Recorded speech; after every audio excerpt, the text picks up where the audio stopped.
Hello and welcome to a mini episode of Predictocast, the podcast where we predict the plot of a movie we know nothing about. I'm Josh, and with me, as always, is Skinner. Hey, Skinner. Hey, Josh. Hey, all my Fear fans out there. It's not getting any better. Keep trying. I mean, you know, we're recording things all out of order, so it won't matter. If they're all bad, then it doesn't matter what order they're in, because then people aren't like, oh, he did a good one and then he did a bunch of bad ones in a row. No, all bad. Fair enough. So we are here on this mini episode to reveal the film that we are going to cover next week and give our predictions on it based on the marketing materials, the taglines, and the IMDb keywords. I don't know if this movie actually has some. It does. It has quite a few, so that's good. But next week on the show, the movie we are covering is Fear City from 1984, starring our good buddy, Billy D. Williams. Also Tom Berenger and Jack Scalia and Melanie Griffith. Weird. A bunch of other people. It seems weird to do a Billy D. Williams movie outside of Billy December Williams month. That is true. That month that we never did, we only talked about. I know we did a Billy D. Williams movie, but it just never worked out to do our much planned for years Billy December Williams December. And it's especially bad because I think we did that movie in July because it was a Larry Cohen movie, and that movie took place in December. So we could have. Dude fucking jumped into the giant Christmas tree. That is true. Yeah, go listen to our episode on Deadly Illusions if you haven't, because that's a good one. I thought we were doing this week, though. No, it's not. We're going to talk about Fear City, 1984. We're gonna set up what we think this movie is about. Like I said, based on just the marketing materials, the taglines, and the keywords. Boy, oh boy, just from looking at the poster of this thing, I'm gonna love it because, wow, that poster's so good. It's so good, perfect. It's so very 80s. It's amazing. I can't say that there's any way that I would improve it. It's so good. Even like just looking at it right now while I'm looking, I'm like, oh wait, I didn't see that before. That makes it even better. There's a guy like doing a karate kick in the lower corner. There's several posters for it. I mean, we got stars galore. We got Tom Berenger. We got Billy D. Williams. We got Jack Scalia. We have Melanie Griffith. We got apparently Raydon Chong. We have a movie that somehow I don't know if I've ever heard of before. No, I've never heard of this. It looks great. So what tagline do you have on a poster you're looking at the moment? So I have two. There's two taglines on this. Okay. Across the top in bright red, sort of scratchy font, it says New York City ... open 24 hours. It's a fucking Waffle House. I know, it's like if the Waffle House's tagline was written like a horror movie tagline. Yes. And then we see just below that, we see, and I love this format of poster. I think it's so cool. It's got like the main actors on it, but it also has all this cool other graphic stuff going. But it's got Billy D. Williams, Jack Scalia, Tom Berenger, and Melanie Griffith, who's dressed like a go-go dancer, it looks like. You know, New York's go-go dancers. Yeah, and Billy D's got his gun out, and there's some text over Billy D and Jack Scalia where it says, "Where the night belongs to the girls, everyone is watching them, but someone is waiting for them. Now everyone is living in ... Fear City." What I love about this, it's an entire little mini story that goes right into the title of the movie.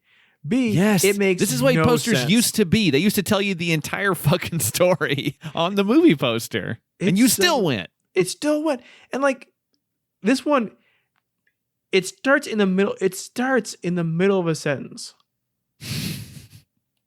Like you were having a conversation with this person, and they're picking up, and they're like, yeah. Okay. Anyway, what was I saying? Oh yeah, where the night belongs to the girls. What does that mean? Everyone is watching them, but someone is waiting for them, and now everyone is living in Fear City. It doesn't flow at all. But it makes you interested. You are interested in seeing what this is about. Oh yeah, we have a picture of like old scummy Times Square. Yes. That's always good era. Good era for like scuzzy, gross Times Square. Like 70s, early 80s. Like this, and this also occupies some of the same territory that our other Billy D. Williams' Deadly Illusions and other Larry Cohen movies that we like fits. Like this is directed by Abel Ferrara, who lived in scuzzy New York. I mean, did Miss 45, The Driller Killer, like Bad Lieutenant, King of New York. Like he was into that scuzzy, gross New York shit. So like I am totally on board for this movie. I have no idea what it's about, but I'm like so fucking excited. I like this. There's a lesser poster with worse font, clearly a re-release later, that has just one tagline clearly pulled from Variety, and it just says an impressive big league dose of urban paranoia. What is that like? Like you're acting like that's a thing that you are like, oh, are you looking for some sort of dose of urban paranoia? Well, this is an impressive big league dose of urban paranoia. An impressive bigly dose of urban paranoia. A quick-paced, bright, hard-edge exploitation thriller Abel Ferrara films with overabundant gusto. Yes. So that's what we like in this show, is overabundant gusto. It really works well with our format. Honestly, I'm going to look up right now if there is a Fear City t-shirt, because I would totally wear a fucking shirt with that logo on it. Because that logo is amazing. That Fear City logo with that red scratchy font, so cool. I would totally. No, there isn't. There is other t-shirts out there. If only you knew with someone like skeletons on them that say cool. "Welcome to Fear City," but like, and that is cool, and I do like it. But I need one that actually is that font. And if only you knew someone in graphic design. Yeah, if only I had any way of creating something like that for myself. And I don't think that anyone would sue me. I mean, this is a movie that's probably well out into the public domain at this point, and you could probably, I mean, maybe not. I know Shout Factory did just put it out, so maybe there's a chance that you couldn't. There's nothing you could do, but I don't know. Maybe I'll just make my own, and we'll see what happens. I won't sell it. I'll just have it for myself, and then if anyone says, "Oh, cool, where'd you get that?" I'm gonna say it's exclusive. You can't have one. You don't live here. I mean, neither do I, because that's New York City. So, what was the last time people called New York City Fear City, though? I mean, I don't know, but that Fox needs to News. come back, I think. Yeah, I mean, it's obviously an anarchy war zone right now. We all know that. Like safe. Oh shit! There is a Florida. documentary. There's a documentary on Netflix that came out last year called Fear City: New York versus the Mafia. So I wonder if we're going to see some mafia business in this thing. I mean, if we have someone dressed as a go-go dancer, that means the mafia, someone's going to be after her for a hit. That's what I assume. So who are the good guys and who are the bad guys on this poster? The people who are floating above the great city of New York City. They're all good. They're all good. You really think that Jack Scalia is good? Well, maybe not, but I feel like we're gonna have Billy D. Williams as a hitman who turns out has a heart of gold. Some sort of man whose last name is Hamburger. If this was completely the same character. I want them to all be good. Yeah, I want them to all be good. They want them to all be good. Like, who's their enemy? The devil. The city itself. Yes. In Fear City, my friend. The city is the character. I mean, I just want you to know that in Fear City, like you have to be bad to do any good. Yeah, exactly. I'm pumped. I love it. Like I there's love not this. all, I love this sometimes poster. It's just washing over me. I'm just staring at it. I think I'm being hypnotized. I love that every now and then there's a movie in theory we come across that we know we know immediately it's a predictocast movie. And Yeah, Fear I City think was this is 100% one. that. Yeah, I think it is. Like just looking at it, like looking at that type, looking at the way the poster looks, I'm just like, man, I'm so on board for this. Like this is one of those that's like when I see the artwork and stuff, it just immediately inspires me in a weird way. Like it's this thing where like I immediately feel like, oh, this is just exactly what I want to see. Like I have there's no reason why I wouldn't like love this. And maybe I'm wrong. Maybe it'll be icky. Maybe there's some stuff in it that I'm like, oh no, this is very bad. And that's very possibly the case because it's again an Abel Ferrara movie. But I just like this makes me want to make something that looks like this. Like I want to make a fake movie poster that looks like this Fear City poster. When we get together for Thanksgiving this year, if we can consider it in the state of the world. Yeah, if the world doesn't shut down again. I have paid for tickets. We need to put a poster together of us and our friends floating above. Oh my God, yes. Floating above the city we're getting together in. Yes, we can't reveal it here on the podcast. Thanksgiving City. I'm actually looking up the name of that particular city. Yes. Yeah, there's a couple of different nicknames for that particular city that we could put on there. And what's most important is that we make a t-shirt for our get-together that only our friend Andrew wears it when we get together and make him feel like an asshole the entire time. Hey, I wore it. We wore it together. Eventually, after I insulted him for like 20 straight minutes. Yeah, that's some good inside jokes that no one will get. No one will get it. It's fine. Everyone has friends, right? That's why you listen to podcasts. So we have a lot of IMDb keywords here. We do. Okay, do we want to do any kind of predictions really quick before we jump into keywords? I mean, I think that it's going to be there's something bad happening on the streets of New York. To the women. I don't know what, but to the women. That's right. Okay, so are we going to be I think there is a chance that there could be some stuff maybe happening to sex workers, perhaps. Maybe there's a murderer. Maybe there's like some gangs trying to move in on some territory. I don't know. To me, like the phrase where the night belongs to the girls, like, is there like a lady mayor, night mayor? Like, what is that? Yeah, the day the sun goes down and the night mayor takes over. Yeah, we have Night Court with Harry Anderson. But really, we Well, now that I'm looking at the poster again, which this is a poster that I would put on my wall, I think that maybe you're right. I think that maybe we're supposed to see maybe Jack Scalia and Billy D. Maybe because they're dressed up in suits, they're looking really like sharp, but maybe they're either cops or connected to the mob. Potentially, although it would be unlikely that Billy D would be connected to the mob because I think the mob can be kind of racist sometimes. Sometimes. Otherwise, they're pretty good. So maybe they're cops. Tom Berenger, however, he's dressed in like a leather jacket and he's looking real like laid back. He's got his shirt collar unbuttoned. His hair's a little unkempt. He strikes me as somebody who's an ex-cop.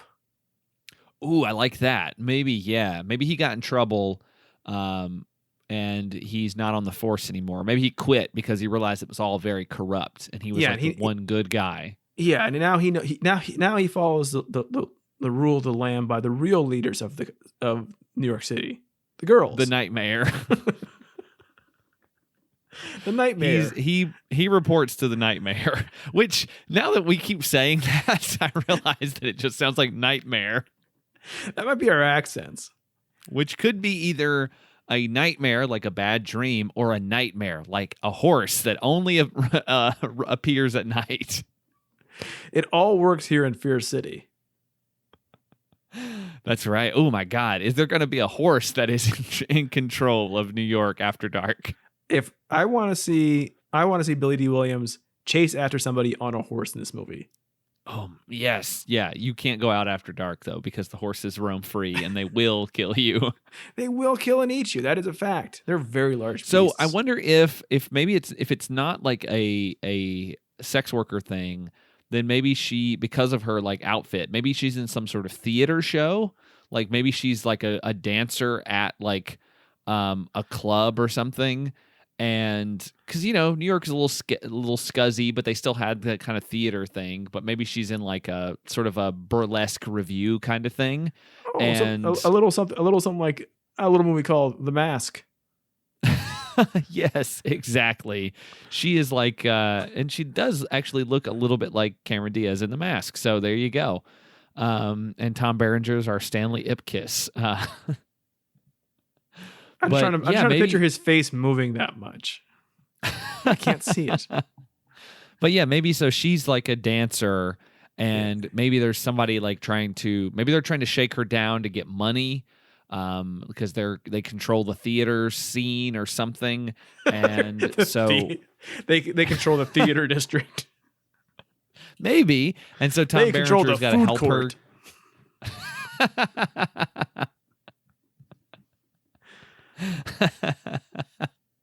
This Claire's belongs to us. You want your ears pierced, you gotta have it cleared with the boss. You gotta watch this video. All right, so let's move on to our new favorite thing, IMDb plot keywords. This movie has quite a few, 138. So let's run through these and let's find a couple that we like that are going to give us something else to talk about and maybe to help us predict a little bit more about this film. All right. Do you want to go first or I go first in this one? You go first. All right. You get that coveted last slot. I'm going to start off with, speaking of last slots, the male full rear nudity. Oh, all right. Rear. I love that phrase for showing the whole butt. Which one does it? It's got to be Berenger. Yeah, it absolutely has to be Berenger. Perfect. For sure. Like I think that's definitely what we're gonna get. So we get some Berenger butt. All right. We're gonna have a hot shower scene, or we're just gonna see it rising and dropping. Oh no, I think maybe shower scene. So it's like a little tasteful. I'm gonna guess Fear City tasteful movie. Well, but now, okay, let's not get too blue, but pun intended. Male full rear nudity. Does that mean he's bending over and we're seeing that sack dangle? Oh, we haven't seen a good sack dangle in quite a few movies in predictocast since we saw that's true. Bruce Willis's ball sack. Oh, that's right. Oh my God. Fun fact, the second part of that episode, so we used to do 2 parts, and the second part of that episode is our most listened to episode of this show. Makes no sense. I barely remember what the name of that movie is. Once Upon a Time in Venice. All those Venetians must really want to get really interested in our podcast. Maybe. All right, let's see. Ooh, I got a good one to start off. Alley fight. Oh, that's what we want in a movie called Fear City. Yes, we want some fights in an alleyway. I want to barely be able to see what's happening. Oh, for sure. This is a 1984, probably filmed on the down low movie in New York. You 100%, it's going to be too dark to see what's going on. But maybe that's where that karate kick comes from the poster. There's nothing about this movie that makes you think karate is going to be in it other than it takes place in 1984. Very true, but I'm pumped to see. I'm pumped to see that. I'm very excited to see how this karate breaks out. Hopefully it's just one kick and that's it. Like there's never any explanation of why they can do that exactly. Let's see. There's so many good ones. So many that are kind of tacky. So I want to go with employer-employee relationship. Ooh, that sets up lots of possibilities. There could be requests for raises, requests Oh, for no. PTO.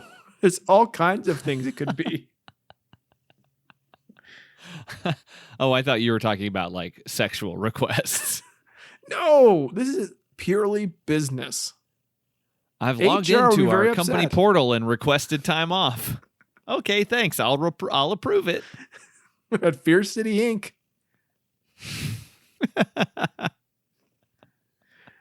The nightmare is very, very, very, it's very, very, very important for employee rights.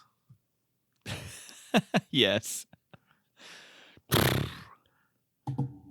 It's that's how it tells you that you're approved for leave. What do you got for your second one? There's so many good ones. I'm keeping it going. Martial artist. So it's not just going to be one kick. We have someone who's has an entire martial artistic oeuvre for this movie.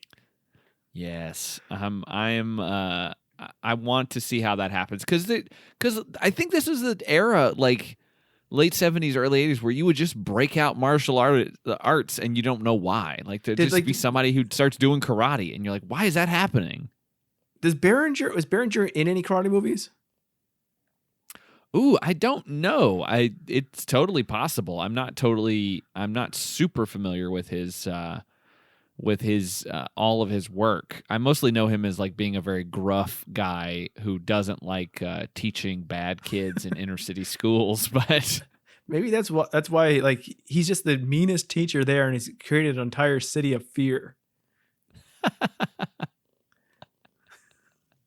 I do like that we're almost certainly getting at least some decent amount of karate in this movie. Yes. I assume karate because it's 1984. I don't think they're going to do jujitsu. Well, well, since we're talking about it though, yeah. I do need to see where martial artist. Okay, so at least it's not that this movie is the first one on the list. The first one on the list doesn't make any sense. Oh, it's sorted by popularity. That's why. Okay. So that makes sense as to why some of those that you have mentioned on previous episodes were so high on the list that it doesn't make any sense. It's because based on popularity. And it will be a spoiler for later. You're saying that Dawson's Creek is more popular than Schindler's List? Yes, that is what I'm saying. Wait, I want everyone to just kind of wait for when that reference happens. Like just be waiting for what I'm talking about when that drops.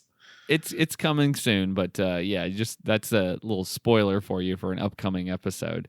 I'm trying to scroll through to see where this movie falls on the list based on popularity, but it's so far I'm in the hundreds and I haven't seen it yet. So, how I mean, this movie is so popular. I mean, like my next one is gonna be Business Competition, and I have to tell you for that one, it is number 8, which is really impressive because of the popular movies with business competitions. Good Burger is number 2. Okay, like, Business Competition. All right, so I like that. I like that. That means they could karate fight over business. You didn't fill out those reports. Like, yeah. Do you think like this is when they say business competition? Do you think they mean like the mob trying to compete, like get the businesses trying to compete with like, you know, people like criminals trying to force them out? Or do you think it's like fucking they're going to a retreat and they're playing fucking like paint dodgeball? They have to do a ropes course. Yes. Yeah, I think it's the latter. Oh, okay. I at least want 2 businesses both opening car washes, and whoever gets the most from their bikini car washes gets to stay in business. I'm gonna do something unheard of here. I'm gonna just pull the rug out from under you, and I'm on number 3, right? Yes. I'm gonna do 3 and 4 at the same time. Holy shit! I had to count two. I'll have to do that as well. So I gotta think here. But you do what you gotta do. Mine are connected. Kicked in the face, kicked in the stomach. Oh my god! This movie is gonna have a lot of kicking in it. Yeah, it is. Which is worse? I gotta say, face. Stomach's not great. Face, no good. No. That means there's going to be a lot of action in this thing, I think.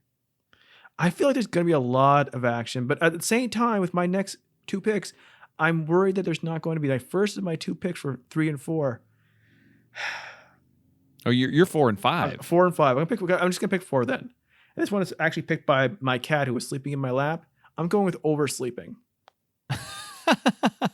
Okay, that's how the movie opens. We see Tom Berenger wake up in his bed, and the alarm is going off, and he wakes up and looks, and he goes, "Oh shit!" That's right, and that's how we see his butt, and he's like, "Oh shit, I'm late." And then as he's running out, some guy tries to like attack him, and he karate kicks them. And thus starts the greatest movie in predictocast history. And I think for my last one, I've done all the action stuff. I've done, everything that has been action related. I don't want to necessarily get away from that. So I think that my last one is going to be, let's see, Face Slap. The spiritual prequel to the show, The Slap. Which I think is one of those shows we keep bringing up on this podcast. Yeah. There's a lot of really terrible ones actually on this list. Now that I'm scrolling through it a little bit more, there's some rough stuff that is probably going to happen in this movie, which is unfortunately sort of the thing that you experience when you head into 1980s New York. You're gonna get some dicey stuff here. What really upsets me is that there is one last keyword that is very important to this podcast. And that is finger cut off. Ooh. And yet when I click on that, for popularity list, I don't see Darkman fucking anywhere. Durant is an important character in movie history. And That's yet right. I'm at 34, I'm at 35, I'm at 40. Where is the Darkman? Well, there are 583 titles on this list, so it's a good chance it's on here somewhere. I like the idea that the divide is a movie about the divide between a hand and a finger. So someone's fingers should be cut off in this movie. That means Fear City may have Durant in it. Oh, he's returned again. In the past. Somehow Durant has returned. I want to start every one of my Darkman novelizations with that sentence.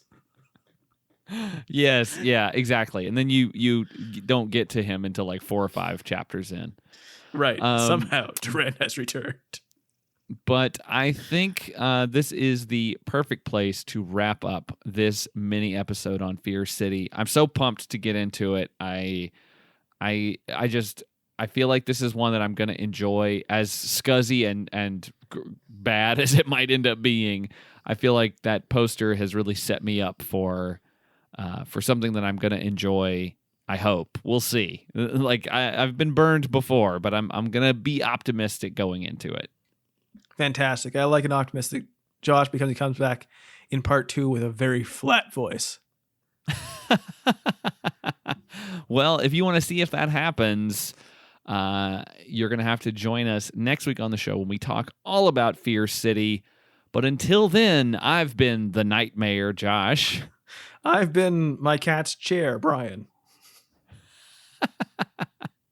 And we predict you'll join us next time.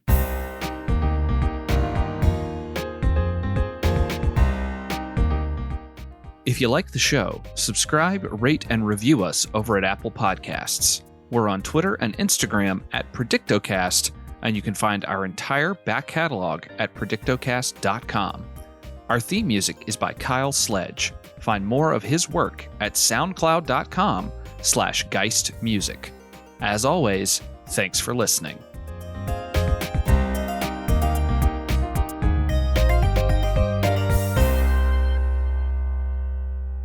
Oh, now you're going to get up, huh? After I record the podcast. The whole time. Later. Bye, everybody.